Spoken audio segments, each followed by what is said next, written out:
And without further ado, I'll ask Jane to come up and start the presentation. Good morning, everyone, and thank you for coming this morning, although, quite frankly, I think I wish I joined the groups of people who'd gone to Cuba and Bermuda. However, some of us have to carry on, don't we? So I have a fair bit of material to present to you this morning, so I'll be going through things rather quickly, but we will have some time at the end for questions. So I'm going to start off to make sure that we're all on the same page. So why are falls important? And more significantly, this slide probably should state, why is fall prevention important? Because this is our starting point. Something as ubiquitous as falls, something we've all been doing since infancy, has tremendous impact both on our own health and our healthcare system. So some facts and figures of falls. Those of you who've got the cheat sheets will already know the answers to these, but in other presentations I make people actually respond to this. So the number of seniors who fall every year, well, it's 1 in 3 seniors fall every year. Approximately 30% of Canadian seniors experience at least one fall, but most significantly, half of all seniors who fall do so repeatedly. 1 in 4 falls results in injury, and falls are the leading contributor to overall injury costs in Canada and account for $6.2 billion, or 31% of total cost of all injuries, and that's for all age groups. So falls cause more than 90% of all hip fractures in the elderly, and 20% of those who suffer hip fracture die within a year. A single hip fracture costs between $24,000 to $28,000 in direct healthcare costs, and almost half of those who sustain a health fracture never recover fully. Falls are directly accountable for 40% of all elderly admissions to long-term care. Obviously, the impact to the individual in terms of personal autonomy and quality of life is immense, and anyone who's associated with a hospital or long-term care or in the community will certainly be well aware of what the issues are for alternate level of care and access to permanent placement in the community. Just a quick slide. I'm not going to go through the numbers here, but just to talk a little bit about how we are doing in Champlain with respect to falls.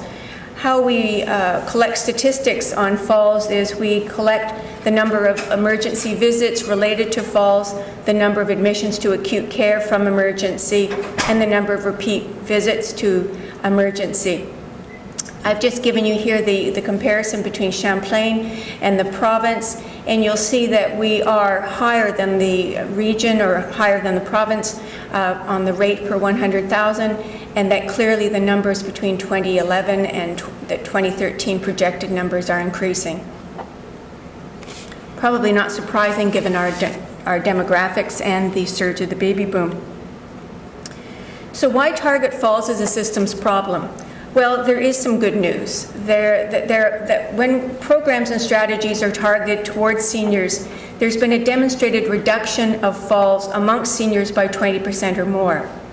And if one calculates that 20% reduction in falls amongst seniors, that could result in 1,000 fewer permanent disabilities or 4,000 fewer hospital stays.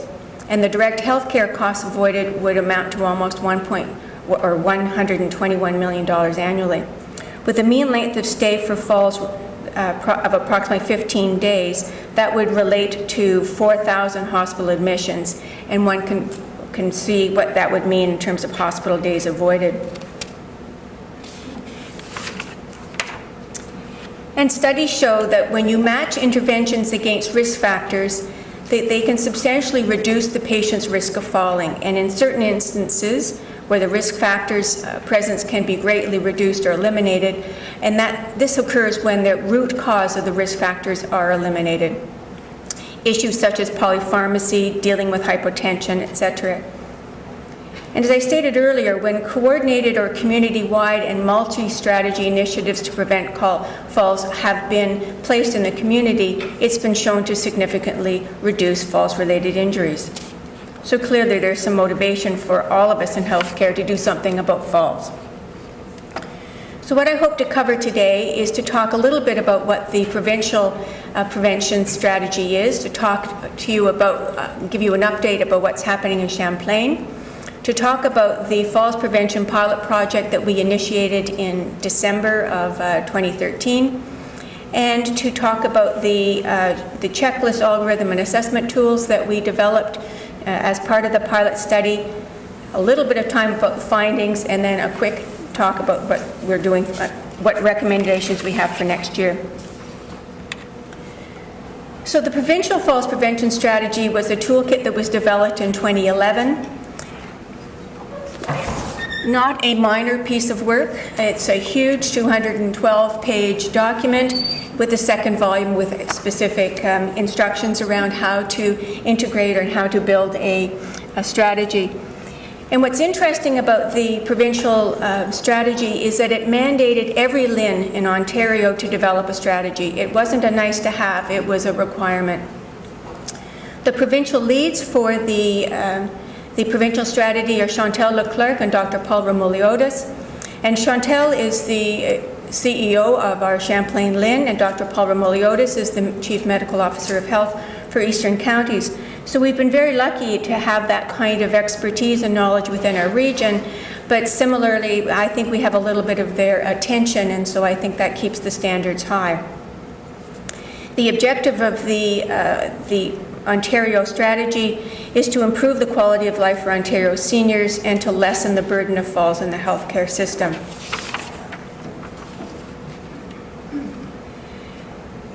So for the Champlain Falls strategy, it started in December of 2012, went for 4 months. That was the end of phase 1. We're currently in phase 2. We have a steering committee and final report that's due at the end of this month, and we're hopeful for a continuation into phase 3 starting in April. So I'm just going to tell you a little bit about what we did in the first phase. And this funding started in December, so we only had a 4-month window in order to achieve a fair number of things. We used the provincial framework to set up the standards and the goals for that first term. And the first task was to set up a governance structure. We struck a steering committee that is broad-based across the region. We have 2 co-chairs, Jacqueline is one of them, and Wanda McDonald, who's the CEO of the Pinecrest Queensway Community Health Centre. And we have had a very committed steering committee that draws leaders from across sectors and across the region. The second task was to look at what the appropriate level and type of assessment that we would be introducing into the region. And in order to do that, we developed a survey and surveyed all of the region to have a better understanding of what programs and resources were currently available regarding falls and falls prevention. The themes that came out of that survey included a need to have some kind of standardized screening and intervention tools. People identified a need for some kind of algorithm or decision tool to support practice. They identified the need for a better inventory of resources. People really did not have a good understanding of what was available. They also identified a need for education within primary and community care settings. The other requirement under the provincial framework is to have inclusive local partnerships, and I think our steering committee is a good example of how we've drawn from a number of experts and services across the region. Local performance measurements are the other requirement under the provincial guidelines. And in the first phase of this study, or the first phase of this project, we took on the task of verifying the locally collected statistics and comparing them with those that are also collected by public health to make sure that we had some congruence. So the end of phase 1 was at March of 2013, and we presented a report to the LHIN that had a 3-year work plan. The LHIN accepted the report in May and provided funding for project management for the next fiscal year with very specific deliverables. For phase 2, which started last June, and included funding for an 8-month period, The first deliverable was that we were to develop a Champlain-wide falls prevention program algorithm. The further deliverables that were due by the end of this month included the initiation and completion of a pilot with the algorithm within a selected number of primary care settings, the adoption of a standardized identification and assessment tool, the outline of a detailed action plan for 2014, and perhaps this is a particular LIN requirement, but they wanted it on 3 options: with no funding, or with one-time funding, and with base funding. They also wanted us to look at the development of an evaluation plan with metrics. So the process started with the algorithm working group, which was a subgroup of the steering committee that I've already mentioned. This group met bi-weekly for 2 months and focused on developing the tools that we were then going to be used in the pilot process. The algorithm that was developed is based on one that was created by the American Geriatric and British Geriatric Societies. We by no means felt that we were competent to create a brand new algorithm. There are many algorithms and decision tools out there, but it was our job to try and look for something that was going to be useful and practical in the community. The screening tool that we used is called the Staying Independent Checklist. It was adapted from one that the British Columbia government uses, and it was developed by the Center for Disease Control and the Los Angeles Veterans Hospital. The assessment form we used was shamelessly adopted from the Geriatric Assessment Outreach Team, which is a tool that they use in assessing falls in the community. In building the algorithm and the assessment tools, we provided some support for this by developing a resource list and developing a website, largely with the very great help and dedication of Kelly Lumley-Leger, who spent a lot of time in putting the website together. In addition, we knew that in order to introduce this to the community, that clinical education was going to be required, and Dr. Mullner, who's the medical director of the Regional Geriatric Program, provided that clinical expertise.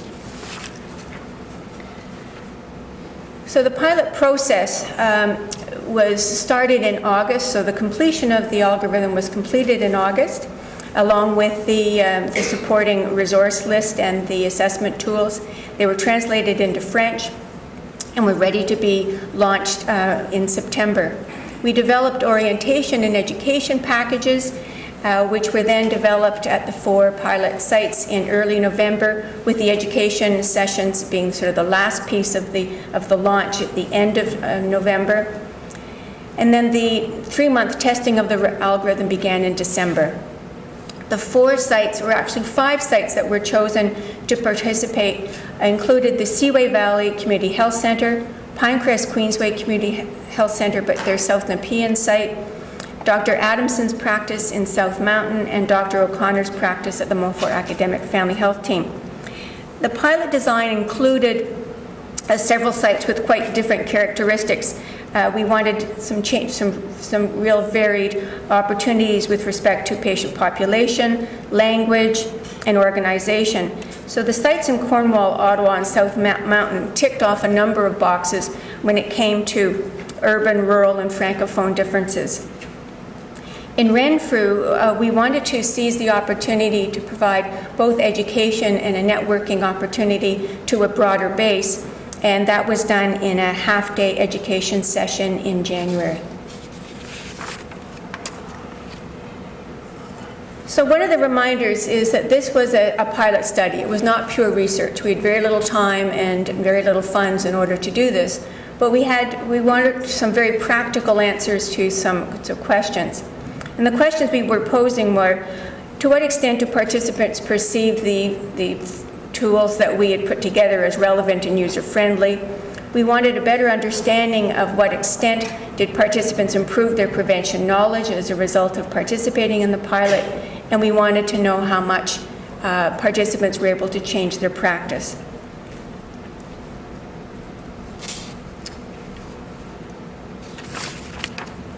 So the mechanism we used for evaluation in the pilot were some pre- and post-questionnaires. We had feedback at the education workshops.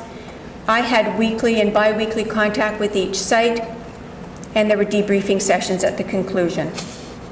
In the Renfrew session, we had the opportunity not only for feedback from the participants, but we tried to support and encourage a networking session at the end. We were also looking to see whether there were changes in referral patterns to specialized geriatric services or falls clinics. The algorithms themselves were used as worksheets, and practitioners were asked to scribble, write, and comment right on the worksheet so that we would have a better understanding of what they consider to be barriers or benefits. So this is the assessment tool that we use. This is the Staying Independent checklist. The one that I mentioned earlier is already being used in British Columbia. And it's a standardized tool, so we did not make any modifications to it, although in the final draft we did have all the public health units at the bottom, but I didn't have that on this slide. It was also translated into French. And this is the algorithm. I realized in your handouts it would be very hard to see the detail of it, and unfortunately we don't have time this morning to go through it box by box, because it's a really, I think it's a really interesting and useful tool.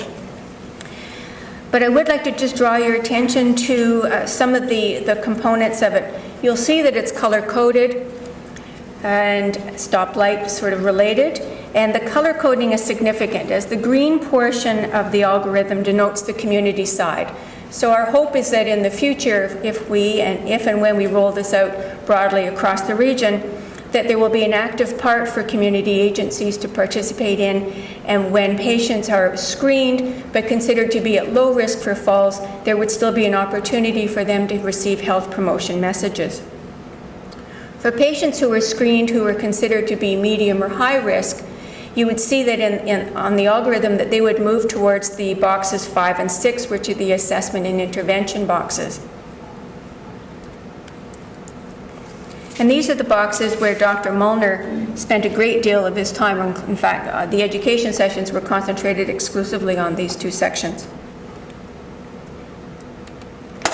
This is the assessment tool that we'd used on the flip side of the algorithm, and really it was just a guide to help people sort of methodically go through the issues that were presented under the assessment side on box 5 on the other side. We decided to give some more detail around the tools that we were suggesting, the TUG, the timed up and go, and the chair stand test. We wanted to give more detail around that for practitioners, because we understood early in the process that not everyone was familiar with how to do those tests, and we felt that they needed a bit more guidance. Again, the how-to of the clinical assessment was covered in detail with Dr. Mullner. In addition, the website was updated, and in order to provide all the background material that we were using it to build the algorithm, so that all practitioners could refer back to this if needed. And in this slide, it shows that this falls prevention part of the RGPEO website is under construction. It is not under construction. It is up and used. It just happens to be an old slide. So the RGPEO website was expanded to include this section. And as you work your way through the content, you'll see that it becomes it's sort of structured and funnels down to look at the exact same parts of the algorithm as I already demonstrated, so that it goes into the fall risk assessment and intervention resources.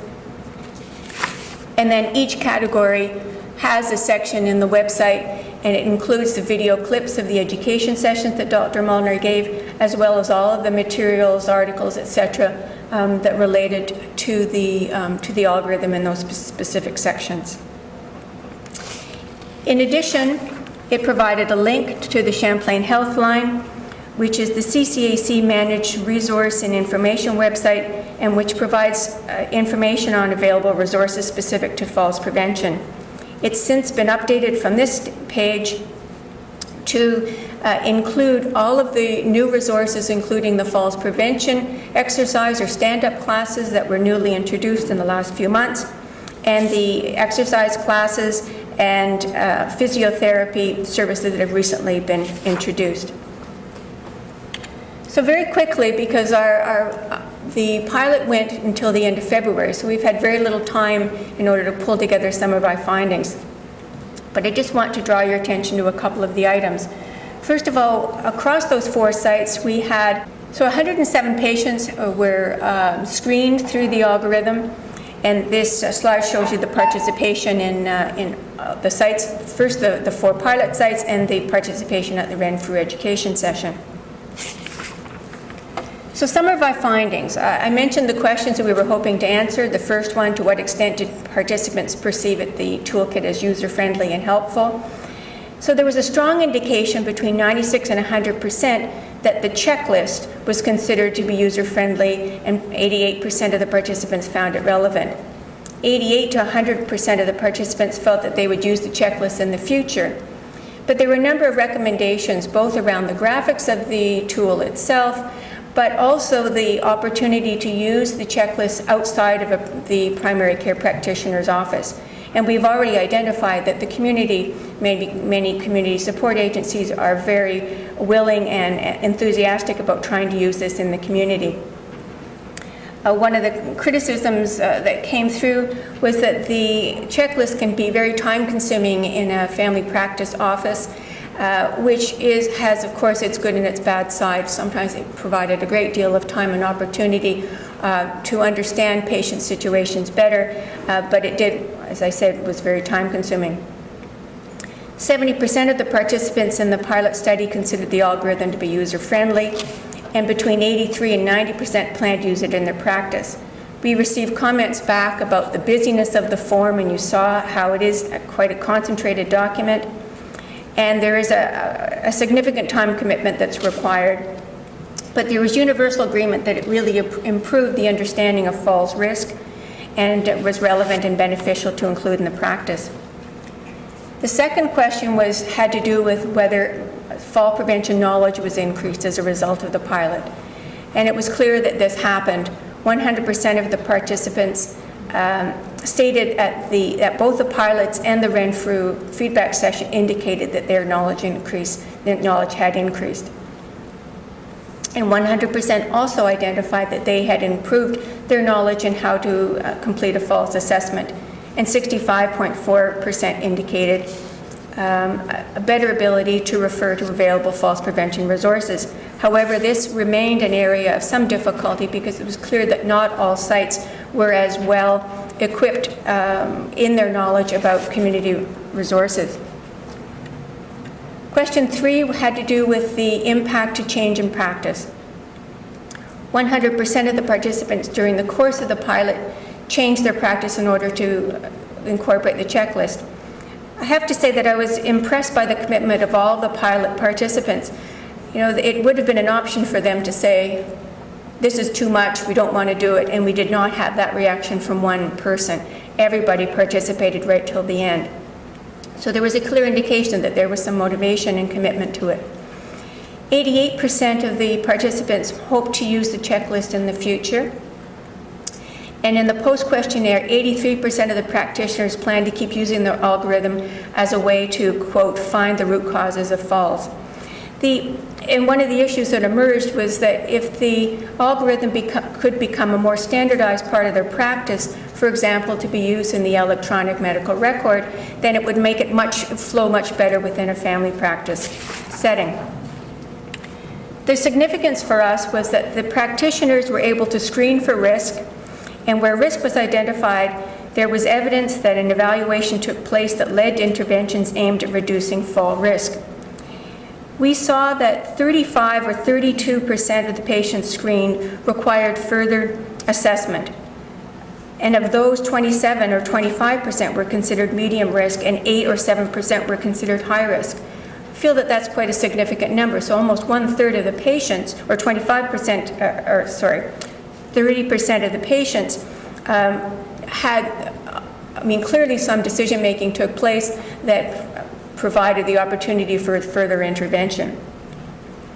11 referrals were made as a result of the assessment, and the 2 most frequent assessments initiated were medication review and postural hypotension interventions.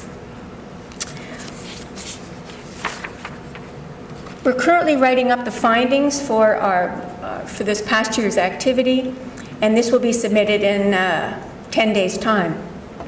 The next steps that we hope to be participating in is that we're very hopeful for renewed funding from the LIN for the following year that would provide project management for the next fiscal year. We would hope to revise the checklist and the algorithm based on the findings that we've had, and we want to develop a consistent region-wide health promotion materials to make available to primary care, something that we hope that Jacqueline will be spearheading in the future. We hope to expand the use of the algorithm within a number of primary care sites. The number 10 has been bandied about, but that's still to be decided. And we hope to develop an education plan for community-based staff. The other hope is that we will have some kind of a falls prevention symposium or some kind of educational event by March of 2015. And of course, evaluation. We hope to build on the findings of the pilot. So that's very quickly what we've been doing in the last year and a half, and I'll now hand over to my colleague, Jacqueline. Thank you.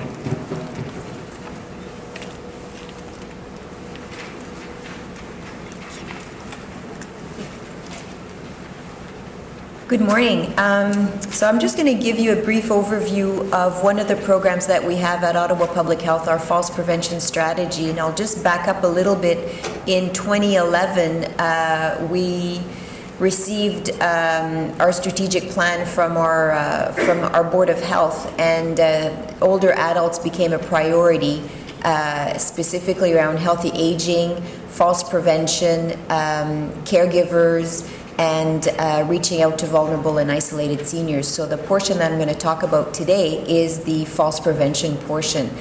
At Ottawa Public Health, we've been working on falls prevention for decades and decades and decades. And it has become more of a priority in the recent years, and in fact with the new accountability agreement from the provinces, from the province, the health units across the province are mandated to decrease emergency visits related to falls. So now we've become a big part of that continuum with the Champlain-Lynn to reduce falls in our area. And in the Champlain region, there are 4 health units. So there's Ottawa, there's Leeds-Grenville, there's Renfrew, and there's Eastern Ontario. So when we talk about the health unit participation in the Champlain-Lynn Falls Prevention Steering Group, we incorporate all of those 4 health units.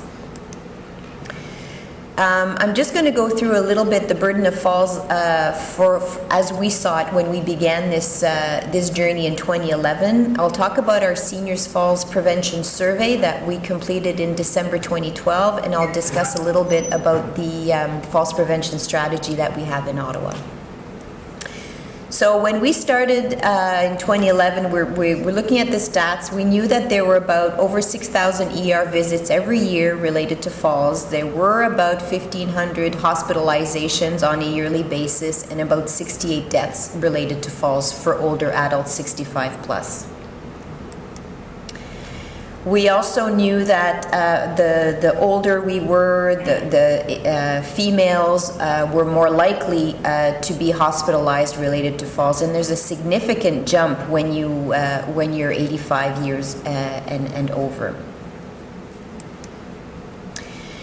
What we were looking at was the prevention of falls. So we're very upstream. We're looking at how seniors can age in a healthy way, that they can adopt healthy attitudes and behaviors so that they reduce their risk of falls. So what we're interested in is how aware are seniors around falls, and what are their behaviors that prevent falls. So we contracted Nano's survey to complete our survey. It was a random telephone survey. We surveyed 1,050 seniors that were 65 plus in French and in English, living in Ottawa, non-institutionalized. What we were looking for was attitude and behaviors around these specific falls prevention related behaviors. So we know that seniors who adopt these behaviors will be less likely to fall, or if they do fall, they're likely to have to be less injured by the fall. So what we're promoting for seniors 65 plus is an annual medication review, an annual eye examination, periodic health reviews with family physician or nurse practitioner, a check around your home to make sure that you modify your physical surroundings to adjust to healthy aging. Physical activity, that includes your 150 minutes of aerobic physical activity, but also twice a week doing strength and balance exercises like yoga, like Tai Chi, like weight-bearing exercises. 3+ servings of calcium-rich foods every day, Canada's Food Guide, and a supplement of vitamin D of 400 international units for everybody 50 plus. Now bear in mind that these health promotion behaviors are the ones that we give to the community at large. So many primary care practitioners will in fact prescribe much more higher doses of vitamin D, but this is the general public information. So these are the behaviors that we were interested in finding out around in our community in Ottawa. So these are the results. So in terms of perceived susceptibility to falls, seniors believe that falling is a concern for their age. So 76% agreed and 14% somewhat agreed. So most seniors do believe that it is a concern for them. As you age, you're concerned about falling. Seniors believe a little bit less that they can prevent it. So 90% believe that it is a concern, but like 80% believe that they actually can do something about it. So we have a little bit of work to do there. In terms of annual eye exam and periodic health review, 77% of seniors believe that having an annual exam reduces their risk of falls. So they see the link between eyesight and falls. Most seniors had an eye exam about a year ago, and 71% of seniors had a physical exam in less than a year. So we're doing okay in this particular behavior. In terms of annual medication review, we have over half of seniors who believe that reviewing their meds with a doctor or a pharmacy can reduce their risk of falls.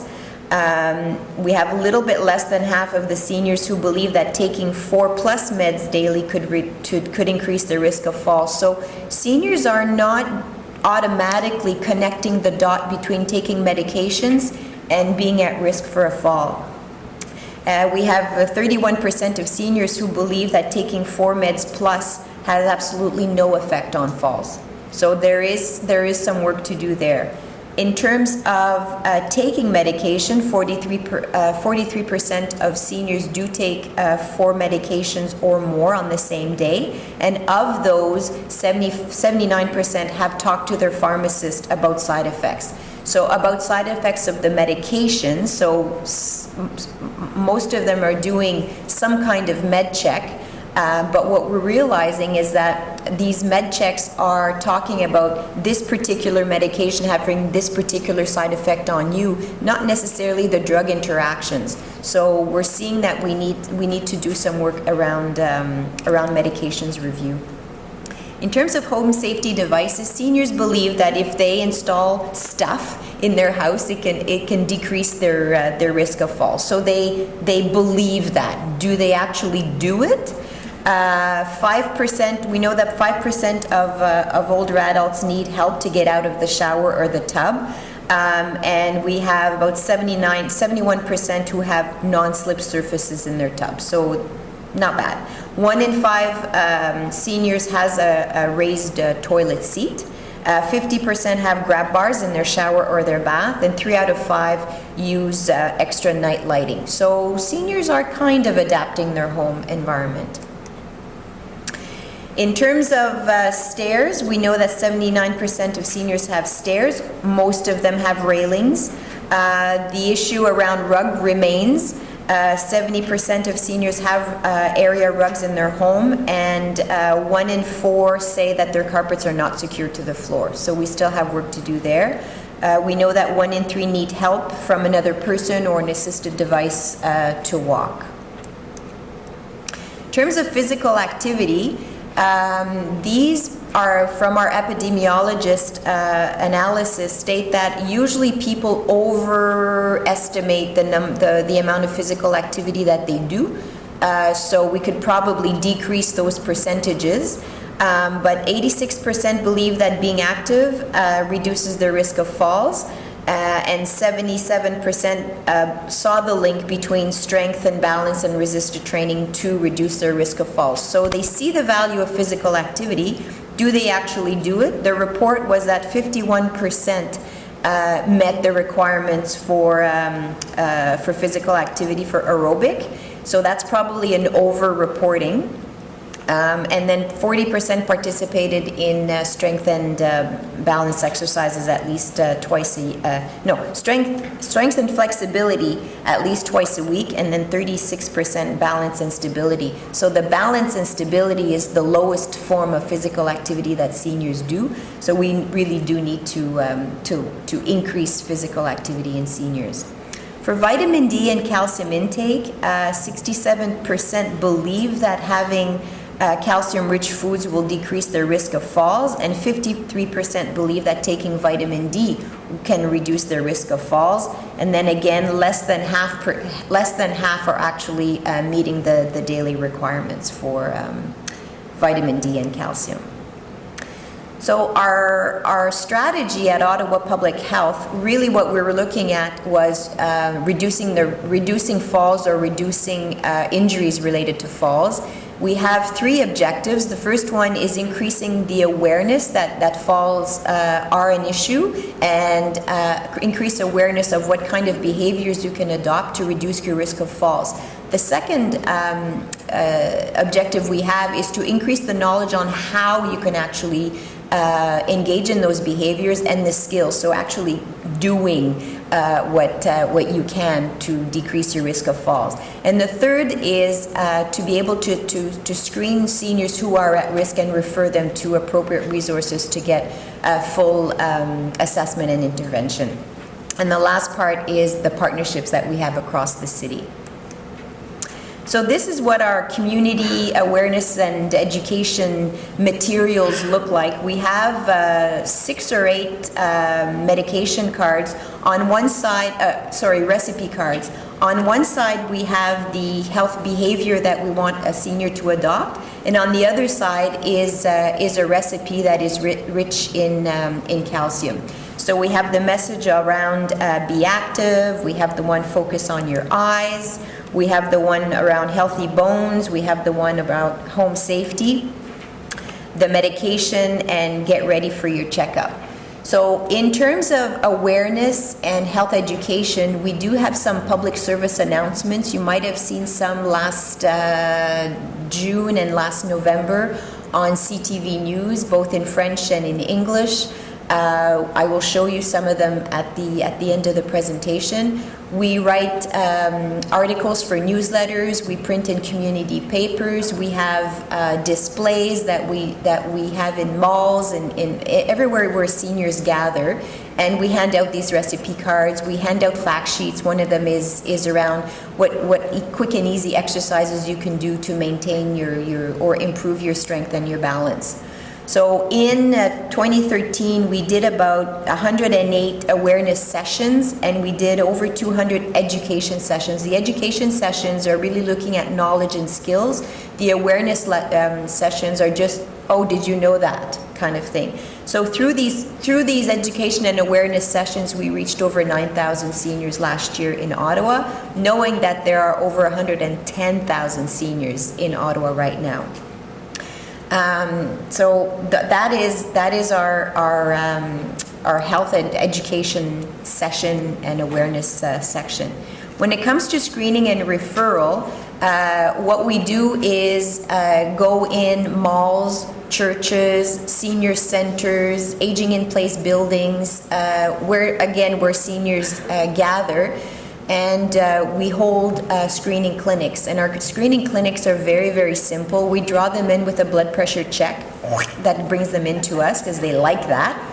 The second thing we do is ask them if they've had a fall in the past 6 months. And the third thing that we do is a timed up and go test. So the test that Jane was mentioning, that's part of the algorithm, sitting in a chair, timing the person to get up, walk, 10 feet?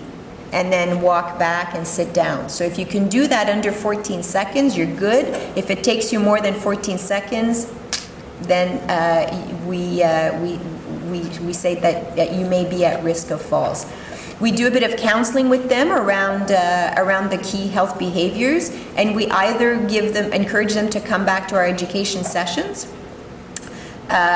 or check our website, or we refer them to RGPEO or to the West End Falls Prevention Program at Pinecrest Queensway for a thorough assessment and intervention.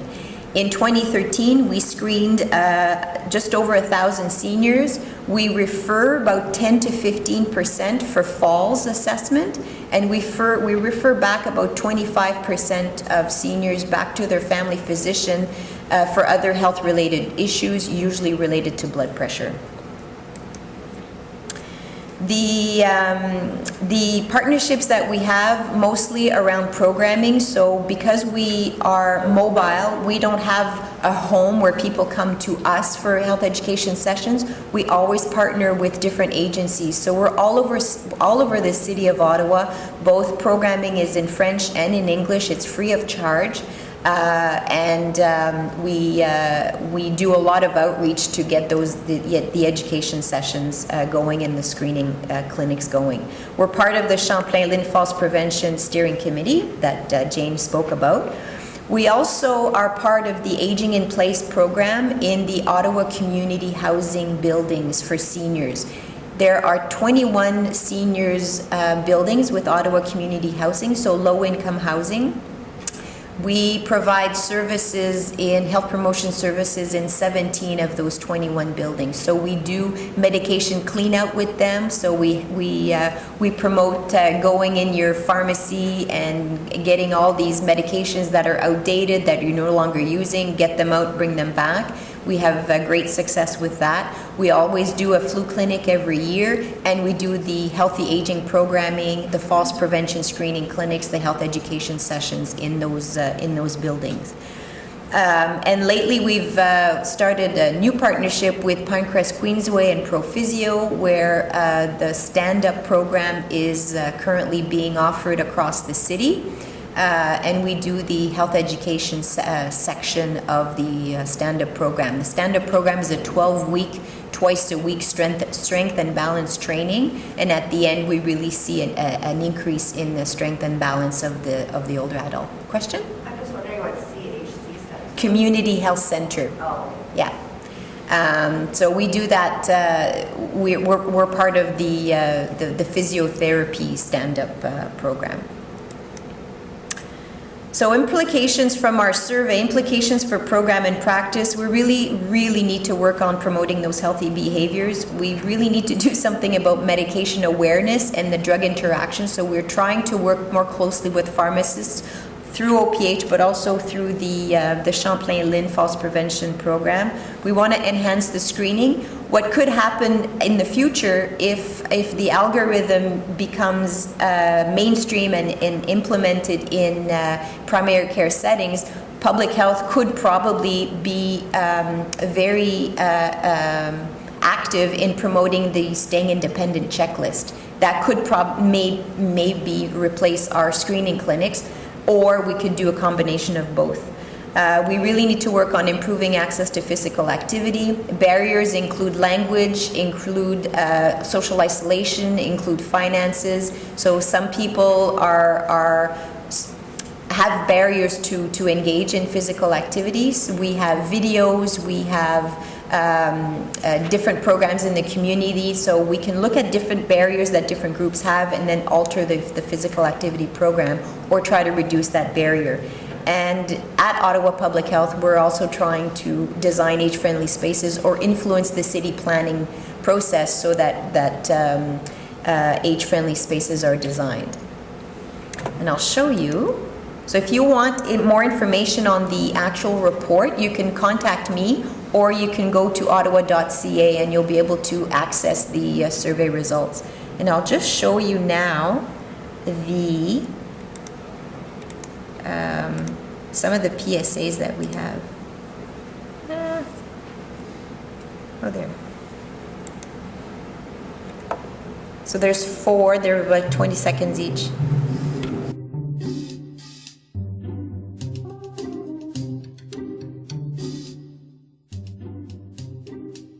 Let's see Mary's bone density. Calcium and vitamin D help build strong bones and prevent falls. Joan, I think this is Chad's x-ray. No, that's Mary's. Eat at least 3 servings of calcium-rich food and take a vitamin D supplement every day. For more information, contact Ottawa Public Health. So, have you had a fall since your last visit? No?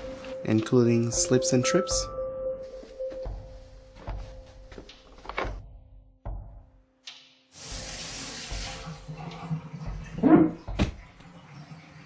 Mary? Maybe a few.